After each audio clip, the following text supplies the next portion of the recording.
नमस्कार, स्वागत है आपका खबर एचपी में। तो आइए जानते हैं हिमाचल के हर छोटे बड़े शहर से जुड़े 30 फटाफट बड़ी खबरों को। इससे पहले यदि आप वीडियो को लाइक नहीं किए हैं तो लाइक कर दीजिए और चैनल में नए तो चैनल को सब्सक्राइब कर लीजिए। और आप वीडियो को कहां से देख रहे हैं कमेंट बॉक्स में हमें जरूर बताइए। रोहतांग दर्रा पर्यटकों के लिए बंद, वीरवार से नहीं दौड़ेंगे वाहन, पर्यटकों को अब 6 माह करना होगा इंतजार। जी रोहतांग दर्रा पर्यटकों के लिए आधिकारिक तौर पर बंद कर दिया गया। जिला प्रशासन के निर्देश अनुसार वीरवार से NH 3 पर ग्रामपुर से रोहतांग और जिंगजियांग बार से सरचू तक वाहनों की आवाजाही की अनुमति नहीं दी जाएगी। अब देश विदेश से आने वाले पर्यटकों को रोहतांग का दीदार करने के लिए अगले 6 महीने तक का इंतजार करना होगा। बता दें कि हर वर्ष की तरह इस बार भी बढ़ती बर्फबारी, अत्यधिक ठंड और सड़क पर पानी जमने के कारण यात्रा जोखिम भरी हो गई है। सुबह और रात के समय तापमान शून्य से कई डिग्री नीचे पहुंचने से सड़क फिसलन भरी हो गई है, जिससे हादसों की आशंका बढ़ गई है। इसी वजह से प्रशासन ने वाहनों की आवाजाही पूर्ण रूप से प्रतिबंधित कर दी है। नई भर्ती योजना के अनुसार ही विभागों को भेजने होंगे प्रस्ताव, कार्य विभाग को जारी किया फॉर्म। हिमाचल प्रदेश में लागू हुई नई भर्ती योजना के अनुसार ही अब विभागों, निगमों और बोर्डों को प्रस्ताव भेजने होंगे। कार्य विभाग ने भर्ती प्रक्रिया शुरू करने के लिए लोकसेवा आयोग को भेजे जाने वाले फॉर्म 23 को संशोधित कर दिया। अब विभागीय सचिव या संस्थान प्रमुख के फॉर्म 23 पर हस्ताक्षर करना अनिवार्य कर दिया गया। संशोधित फॉर्म में भर्ती प्रक्रिया के नियमों, पद की व्याख्या को लेकर अलग से कॉलम बनाए गए। बता दें कि अब सभी विभागों, बोर्डों, निगमों और स्वायत्त निकायों को लेकर सेवा आयोग को भेजे जाने वाले भर्ती प्रस्ताव संशोधित फॉर्म 23 में ही भेजने होंगे। मंगलवार को कार्मिक विभाग ने इस संबंध में पत्र जारी कर निर्देश दिए हैं। हिमाचल प्रदेश सरकारी कर्मचारियों की भर्ती एवं सेवा शर्तें अधिनियम 2024 से लागू होने के बाद प्रदेश की भर्ती प्रणाली में कुछ सुधार किए गए। इसके तहत सरकार ने ग्रुप A, B और C पदों पर जॉब ट्रेनिंग की नई भर्ती योजना तैयार की है। इस संजौली मस्जिद विवाद चक्का जाम करेंगे हिंदू संगठन, मस्जिद में नहीं पढ़ने देंगे नमाज, बड़े आंदोलन की चेतावनी। ये संजौली मस्जिद विवाद थमने का नाम नहीं ले रहा है। वह सोमवार से आमरण अनशन शुरू करने के बाद अब देवभूमि संघर्ष समिति ने अन्य हिंदू संगठनों के साथ मिलकर 21 नवंबर को संजौली में बड़ा आंदोलन करने की चेतावनी दी है।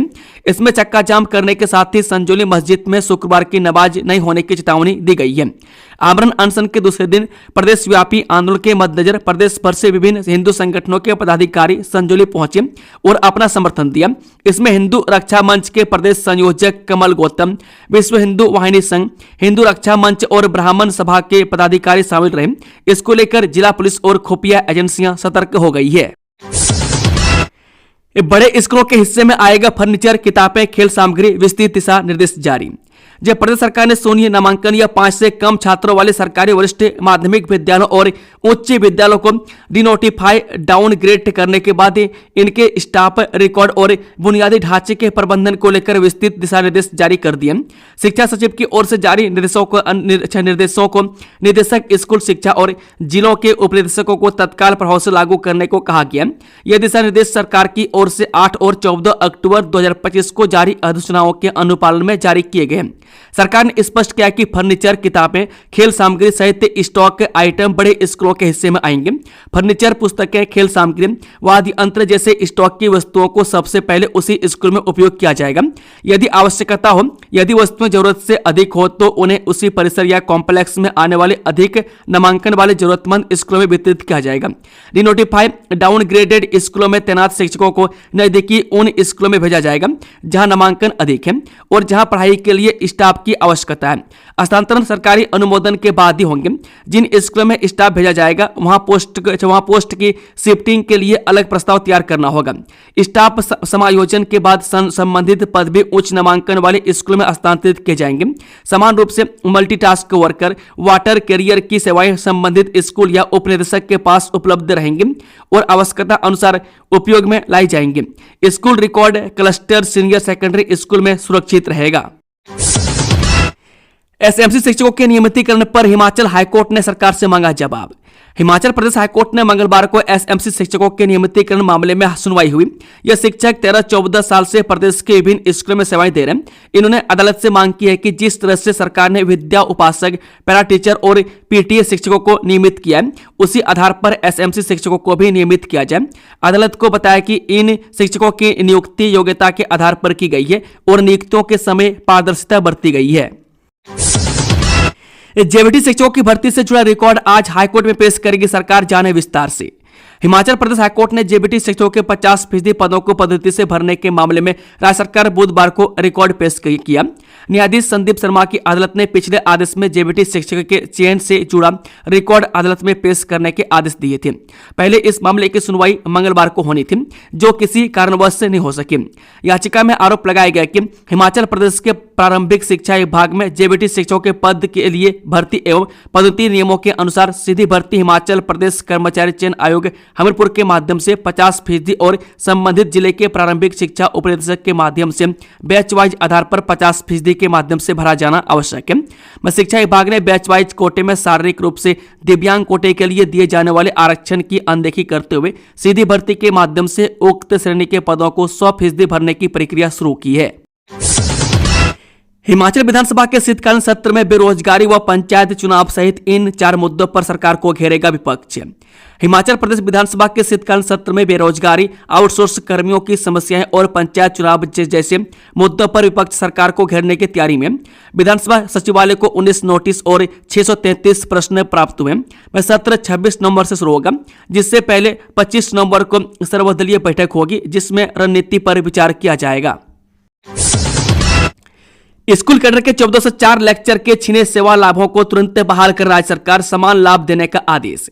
हिमाचल प्रदेश उच्च न्यायालय ने राज्य सरकार को स्कूल कैडर के 1404 लेक्चर के छीने गए सेवा लाभों को तुरंत बहाल करने का आदेश दिया। मैं कोर्ट ने सरकार को यह सुनिश्चित करने के लिए कहा है कि इन लेक्चरर को बिना किसी देरी के सभी सेवा लाभ प्रदान किए जाएं। न्यायालय ने लेक्चरर को अन्य कर्मचारियों के समान लाभ देने का भी निर्देश दिया। मैं कोर्ट ने सरकार को आदेश का तुरंत पालन करने का निर्देश दिया है। हिमाचल में बिजली उपभोक्ता मित्र भर्ती के लिए न्यूनतम योग्यता तय, सरकार की मंजूरी के बाद 1602 पद भरने की प्रक्रिया शुरू। हिमाचल प्रदेश राज्य विद्युत बोर्ड ने बिजली उपभोक्ता मित्र की भर्ती के लिए न्यूनतम योग्यता निर्धारित कर दी है। इलेक्ट्रॉनिक डेवलपमेंट कॉर्पोरेशन परीक्षा आयोजित करेगा। नियामक आयोग ने सरकारी एजेंसी के माध्यम से आउटसोर्सिंग और रखरखाव लागत कम करने की शर्त रखी है। राज्य बिजली बोर्ड में 1602 पदों पर भर्ती होगी, जिसमें 10,000 रुपये मासिक मानदेय मिलेगा। इस सुक्कू बोले कस्टमाइज्ड पैकेज के नाम पर दे दी बद्धी की 5,000 बीघा जमीन, 475 करोड़ के लोकार्पण किए, पटवारी भर्ती होगी। जब मुख्यमंत्री सुखबीर सुक्कू ने दून विधानसभा क्षेत्र में 475 करोड़ की परियोजनाओं का उद्घाटन किया। उन्होंने पिछली सरकार पर 75,000 करोड़ के ऋण का आरोप लगाया और शिक्षा में सुधार की बात कही। मुख्यमंत्री ने बद्धी में कस्टमाइज्ड पैकेज के नाम पर जमीन देने का मुद्दा उठाया और क्षेत्र में विकास कार्यों की घोषणा की। उन्होंने 800 पटवारी और 800 पुलिस भर्ती कर्मियों की भर्ती की भी घोषणा की। केंद्र से आपदा राहत राशि की मांग की। एचपीयू ने जारी किया विभिन्न डिप्लोमा कोर्सेज का एग्जाम शेड्यूल। एचपीपीएससी ने घोषित किया एचडीओ का रिजल्ट। हिमाचल प्रदेश विश्वविद्यालय यानी कि एचपीयू ने विभिन्न परीक्षाओं की डेट शीट जारी कर दी है। एमपीएड, एमए फिजिकल एजुकेशन यानी कि सेमेस्टर सीबीसीएस की परीक्षाओं की डेट शीट के अनुसार यह परीक्षाएं 2 दिसंबर से शुरू होंगी और 19 दिसंबर तक चलेंगी। इसके अलावा विश्वविद्यालय ने master of library and information science परीक्षाओं की डेट शीट भी जारी कर दी है। यह परीक्षाएं 29 नवंबर से शुरू होकर 9 दिसंबर तक चलेंगी। Diploma in data science and artificial intelligence व डिप्लोमा इन कंप्यूटर एप्लीकेशन की परीक्षाएं 10 दिसंबर से शुरू होंगी और 18 दिसंबर तक चलेंगी। टीएमसी टेमकॉट ने नेरचौक मंडी से 41 डॉक्टरों के हस्तांतरण पर जताई नाराजगी। जीएसएलबीएसजीएससी नेरचौक मंडी से 41 डॉक्टरों को सामूहिक रूप से हस्तांतरित करने के सरकार के हालिया फैसले ने हिमाचल प्रदेश के चिकित्सा जगत में चिंता पैदा कर दी है। प्रशासनिक फेरबदल के रूप में शुरू हुआ यह मामला अब एक गंभीर संकट में बदल गया, क्योंकि रिपोर्ट से पता चलता है कि सरकार अन्य राजकीय मेडिकल कॉलेजों में भी इसी तरह के बड़े पैमाने पर तबादलों की तैयारी कर रही है। इस कदम से राज्य में चिकित्सा, शिक्षा और सार्वजनिक स्वास्थ्य सेवाओं के नाजुक परिस्थितियां तंत्र के अस्थिर होने का खतरा है। हिमाचल में सूखे की मार, किसान परेशान, 1 महीने से नहीं हुई बारिश, जानिए आगे कैसा रहेगा मौसम।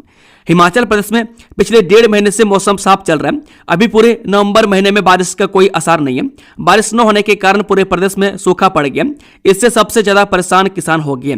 नवंबर महीने में गेहूं की बुआई का सही समय माना जाता है और 30 नवंबर तक गेहूं की बुआई होती है, लेकिन अब पर्यावरण बदलाव के कारण अभी तक किसान गेहूं की बुआई नहीं कर पा रहे। वहीं मटर की बुआई करने के लिए भी अब देरी हो रही है। मैं खासकर मध्यम ऊंचाई वाले क्षेत्रों में नवंबर में मटर की बुआई होती है, लेकिन यह बारिश यह बारिश पर ही निर्भर होता है। वहीं कृषि विशेषज्ञों का कहना है कि बिना नमी से बुआई करना व्यर्थ हो सकता है। ऐसे में अब किसान परेशान हो गए। हालांकि जहां पर सिंचाई की व्यवस्था है वहां पर बुआई की जा सकती है, लेकिन जहां सिंचाई की व्यवस्था ही नहीं है उन किसानों को अभी बारिश का ही इंतजार करना पड़ेगा। राज्य में नवंबर के 19 दिनों में सामान्य से 89% कम बारिश हुई है। में कांगड़ा, उन्ना, हमीरपुर, चंबा, कुल्लू और मंडी में रबी की फसल गेहूं की बिजाई अटक गई है। सूखे जैसे हालात के बीच किसान गेहूं की बिजाई नहीं कर पा रहे। में किसान नकदी फसल मटर की बिजाई भी नहीं कर पा रहे। में कांगड़ा के करीब 35,000 किसानों को बारिश का इंतजार है। इन जिलों में हजारों हेक्टेयर भूमि में गेहूं की पैदावार होती है। कॉलेज प्रोफेसर बनेंगे पीएचडी सुपरवाइजर। जी हां, हिमाचल प्रदेश विश्वविद्यालय ने शोध के क्षेत्र में महत्वपूर्ण कदम बढ़ाते हुए महाविद्यालयों के प्रोफेसरों को पीएचडी सुपरवाइजर बनने के लिए प्रार्थना पत्र आमंत्रित किए। यह निर्णय विश्वविद्यालय की कार्यकारिणी परिषद और कुलपति प्रोफेसर महावीर सिंह की स्वीकृति के बाद लिया गया। विश्वविद्यालय के अधिष्ठाता अध्ययन प्रोफेसर बीके शिवराम ने बताया कि कॉलेज प्रोफेसर भी अब विश्वविद्यालय से पीएचडी सुपरवाइजर की मान्यता प्राप्त करने के लिए आवेदन कर सकते हैं। महाविद्यालय के सभी प्रोफेसर यह सुनिश्चित करें कि वे पीएचडी सुपरवाइजर बनने के लिए यूजीसी द्वारा निर्धारित सभी शर्तों को पूरी करते हो।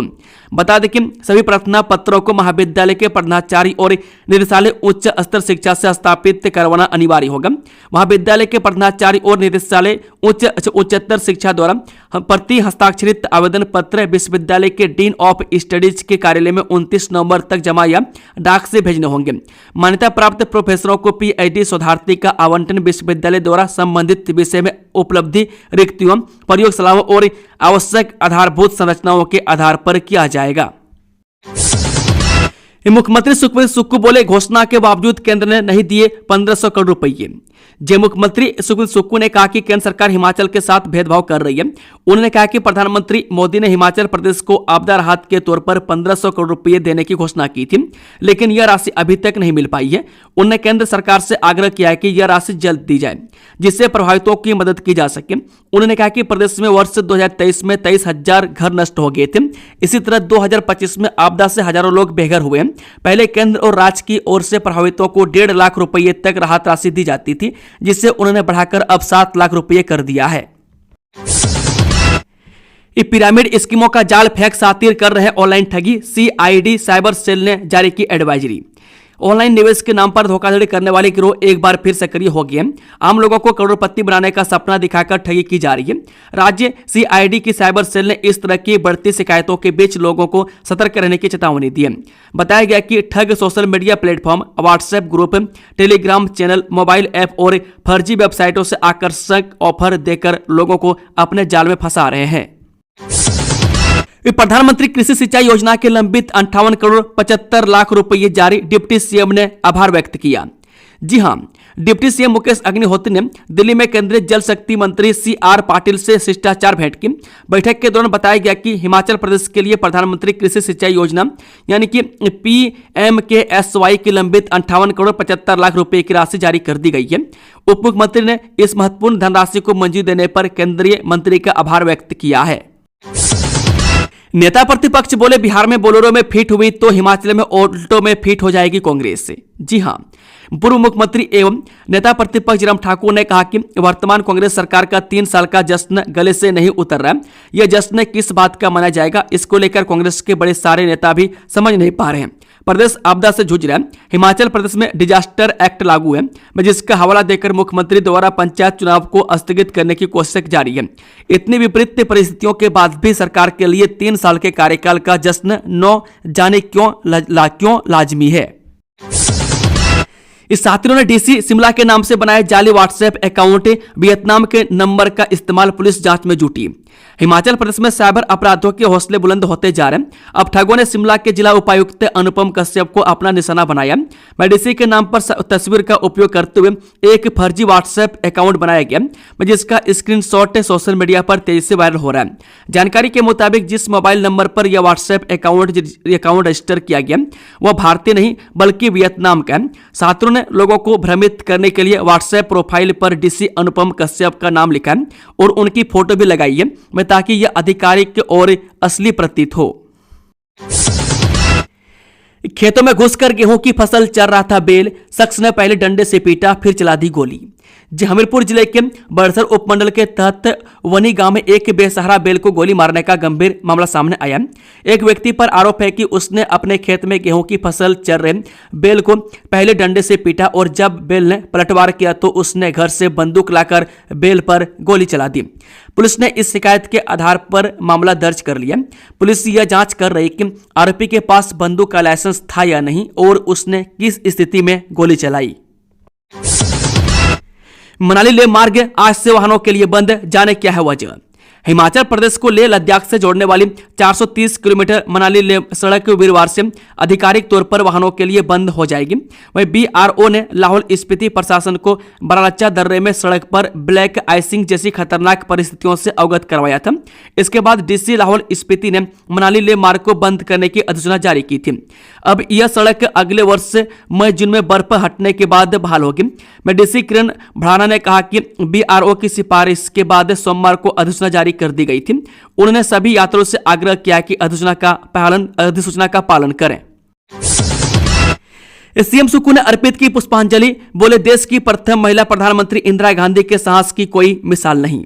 जी हां, मुख्यमंत्री ठाकुर सुखविंदर सिंह सुक्खू ने बुधवार को ऐतिहासिक रिच पर देश की प्रथम महिला प्रधानमंत्री स्वर्गीय इंदिरा गांधी की जयंती पर उन्हें पुष्पांजलि अर्पित की। इस अवसर पर मीडिया से अनौपचारिक बातचीत में मुख्यमंत्री ने कहा कि इंदिरा गांधी एक ऐसी शख्सियत थी जिनके साहस की कोई मिसाल नहीं मिलती है। वह देश की पहली महिला प्रधानमंत्री थी तथा देश की एकता और अखंडता को बनाए रखने के लिए उन्होंने अपनी जीवन बलिदान कर दिया। उन्होंने कहा कि बांग्लादेश जो उपजा है वह भी इंदिरा गांधी की ही सोच थी। मुख्यमंत्री ने कहा कि हम सभी को उनके दिखाए रास्ते पर चलना है। उन्होंने कहा कि इंदिरा गांधी कांग्रेस पार्टी की प्रेरणा स्रोत है। इस अवसर पर स्वास्थ्य मंत्री डॉक्टर धनराम सांडे, पंचायत राज मंत्री अनुरुद्ध सिंह, कांग्रेस प्रदेश अध्यक्ष प्रतिभा सिंह पाटिल, उप मुख्यमंत्री सचेतक केवल सिंह पठानिया, विधायक संजय रतन, हरीश जनारथा, मलेंद्र राजन, रंजीत सिंह राणा, मुख्यमंत्री के प्रधान सलाहकार मीडिया नरेश चौहान, हिमुडा के उपाध्यक्ष यशवंत छाजटा, नगर निगम शिमला के महापौर सुरेंद्र चौहान, उप महापौर उमा कौशल, पार्षदगण डीसी अनुपम कश्यप, पुलिस अधीक्षक संजीव गांधी और अन्य गणमान्य लोग उपस्थित थे। कार्यक्रम में सूचना एवं जनसंपर्क विभाग के कलाकारों ने देश भक्ति और भाजपा गायन और भजन गायन की प्रस्तुति के माध्यम से पूर्व प्रधानमंत्री इंदिरा गांधी को श्रद्धांजलि अर्पित की। ब्यास नदी के किनारे जाने वाले हो जाए सावधान, कभी भी खोले जा सकते हैं पंडो डैम के गेट। हिमाचल प्रदेश के मंडी जिले में स्थित पंडो डैम का जल स्तर लगातार बढ़ रहा है, जिसके चलते भाखड़ा ब्यास प्रबंधन बोर्ड यानी कि बीबीएमबी ने अलर्ट जारी किया है। डैम प्रबंधन के अनुसार आवश्यकता पड़ने पर किसी भी समय स्पिलवे गेटों को खोला जा सकता है, जिससे ब्यास नदी के जल स्तर में अचानक वृद्धि होने की संभावना है। फर्जी नंबर प्लेट लगाकर स्कूली बच्चों को ले जा रही बस जब्त, ड्राइवर मौके से फरार। जिस शहर के ARTO बैरियर पर एक बड़ा फर्जीवाड़ा सामने आया। विभाग ने एक ऐसी बस को जब्त किया है जो फर्जी नंबर प्लेट और जाली दस्तावेजों के सहारे सड़कों पर दौड़ रही थी।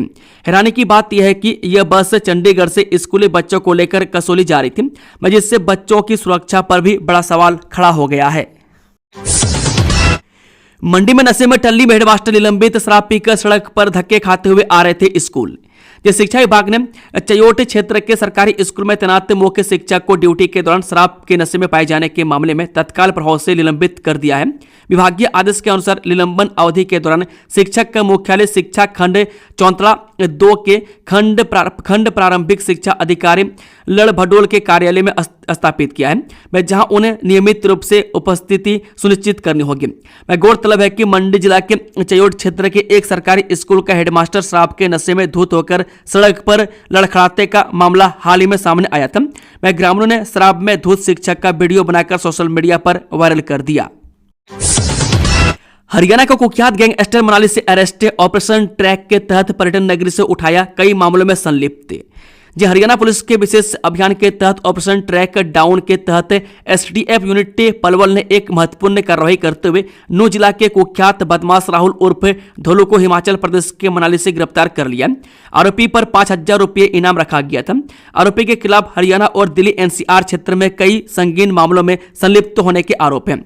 वह थाना सदर नूंह एवं पुलिस स्टेशन रोजका में दर्ज FIR संख्या 151A 17 अगस्त 2025 में वांछित चल रहा था।